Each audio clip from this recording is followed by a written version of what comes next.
রাতে কোরবানি করা যাবে কিনা? রাতে কেউ যদি 10 তারিখ রাতে কোরবানি করে আদায় হয়ে যাবে, কেউ যদি 11 তারিখ রাতে কোরবানি করে আদায় হয়ে যাবে, তবে অনুত্তম, কাজটা ঠিক হয় নাই, মানে ভালো হয় নাই, অনুত্তম কাজ হয়েছে।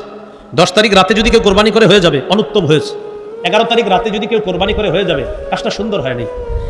দেখি বুঝে থাকলে আলেম ছাড়া অন্যরা বলেন 12 তারিখ রাতে করলে হবেই না, কারণ 12 তারিখ রাতে তো আর টাইমই নেই। তাহলে 10, 11, 12 সূর্যাস্তের আগ পর্যন্ত, তাহলে 10 তারিখ 11 তারিখ রাতে যদি কেউ করে হয়ে যাবে, কিন্তু আপনার কাজটা সুন্দর হয়নি। আব্দুর রহমান নামে একজন, তার উপর কোরবানি ওয়াজিব, 10, 11, 12 এই 3 দিন কোরবানি দেয় নাই। এখন যদি সে পশু ক্রয় করে না থাকে, তাহলে পরবর্তীতে কোরবানির যোগ্য একটা ছাগল পরিমাণ মূল্য সৎকা করে দিতে হবে। আর যদি পশু ক্রয় করে থাকে, তো ওই পশুটাকেই সৎকা করে দিতে হবে। আর যদি সে মাসালা না জানার কারণে ওই পশু জবাই করে থাকে, তাহলে পশুর ওই যে গোস্ত আছে যেগুলো, এগুলো আপনার কি করে দিতে হবে? সৎকা করে দিতে হবে। প্রশ্ন, প্রথম দিন থেকে কোরবানি করা কখন থেকে উত্তম? বাস ঈদের নামাজের পর থেকে।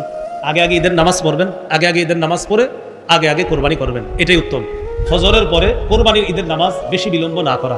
এত বিলম্ব করে আমাদের দেশ, এখন তো 4টা 40-এ ফজর হয় মিরপুর, আমি যেদিকে থাকি আর কি, ওখানে 4টা 40-এ, এদিকে এরকমই হবে মনে হয়, 4টা 40 বা 5 মিনিট এদিক সেদিক হবে। তো দেখেন 4টা 40-এ যদি ফজর হয়, লম্বা সময় কিন্তু আপনার। 7টায় যদি জামাত দেন, তো 5টায় যদি ফজর শেষ হয়, এরপরে 2 ঘন্টা থাকে।